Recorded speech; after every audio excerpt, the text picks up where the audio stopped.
कोविड-19 की दूसरी लहर में सोशल मीडिया, व्हाट्सएप ग्रुपों पर मदद मांगने वालों की बाढ़ सी आ गई है। ये देख बड़े बड़े इंडस्ट्रियलिस्ट से लेकर फिल्म सितारे, समाज सेवी मदद को आगे आए हैं। फोन मैसेज की सुनामी के बीच नौकर पेशा लोगों ने भी समय निकालकर अपनी अपनी टीमें बनाई हैं। और ऐसा नहीं है कि वो ऑक्सीजन, रेमडेसिविर या फेविफ्लू का शौक रखते हैं या उन्होंने अस्पतालों में बेड रिजर्व करा रखे हैं, लेकिन मदद मांगने वालों को वेरीफाई कर करके वो सही पते दे रहे हैं। कुछ ने होम आइसोलेशन में पड़े मरीजों के घर पर खाना बनाने की पेशकश भी की है और ज़्यादातर लोग पैसे भी दान करने को तैयार हैं। अगर आप भी एक प्लानिंग के साथ पैसे से मदद करना चाहते हैं तो ये एपिसोड आपके लिए है।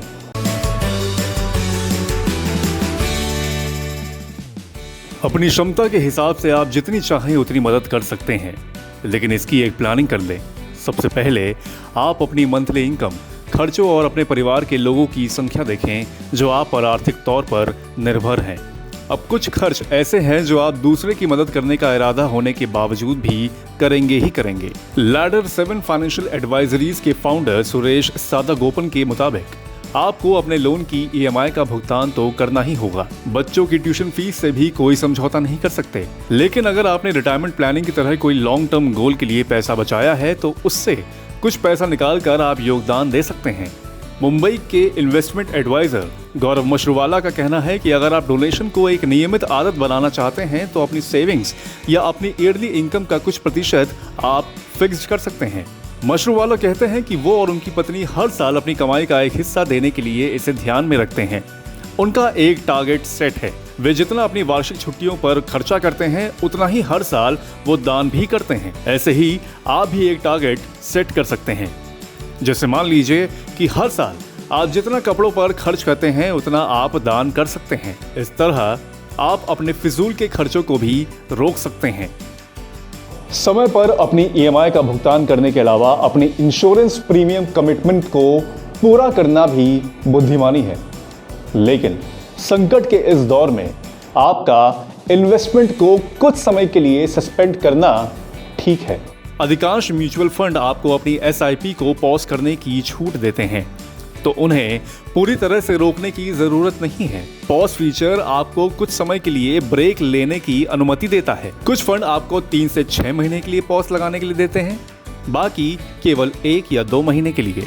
आपको बस ऑनलाइन एक फॉर्म भरना होगा और अपना फोलियो नंबर और स्कीम का नाम बताना होगा। ये सुनिश्चित करना ना भूलें कि आप अपने SIP को कितने महीने के लिए रोकना चाहते हैं।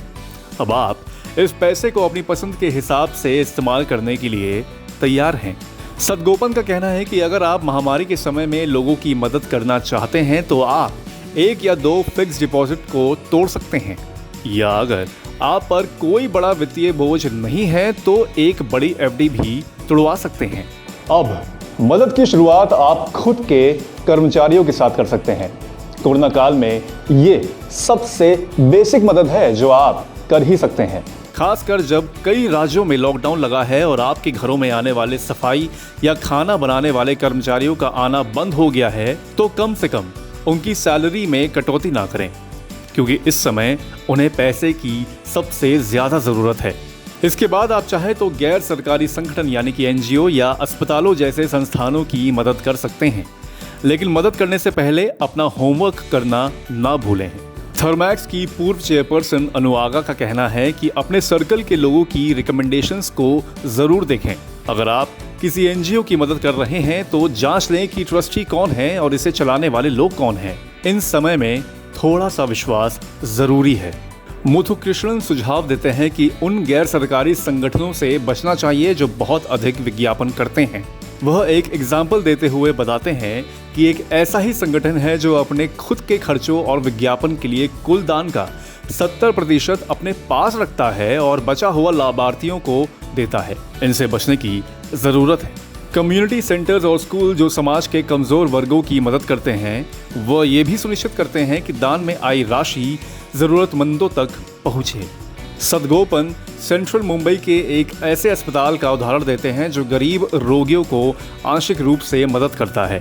इस अस्पताल में एक नॉर्मल वार्ड में एक साफ बिस्तर जरूरतमंदों के लिए लगभग 150 रुपए प्रतिदिन के हिसाब से उपलब्ध है। सदगोपन कहते हैं कि यहाँ डायलिसिस प्रक्रिया 7,000 रुपए के बजाय केवल 2,000 रुपए में ही की जाती है। ऐसे ही अस्पतालों को अपनी सामर्थ्य के अनुसार राशि देकर आप कोविड मरीजों की मदद कर सकते हैं। आप और हम इस जंग के बीचों बीच खड़े हैं। समय कठिन है, एक दूसरे का हाथ थाम कर चलते रहें और यूं ही छोटे छोटे योगदान से एक दूसरे की मदद करते रहें तो कोविड की समस्या को हम जल्द पार कर जाएंगे। निश्चित ही ये अंधकार छटेगा और प्रकाश की नई किरणें फूटेंगी। आपको हमारा ये एपिसोड पसंद आया हो तो इसे लाइक और शेयर ज़रूर करें और अपनी बहुमूल्य राय हमें कमेंट बॉक्स में ज़रूर करें। धन्यवाद।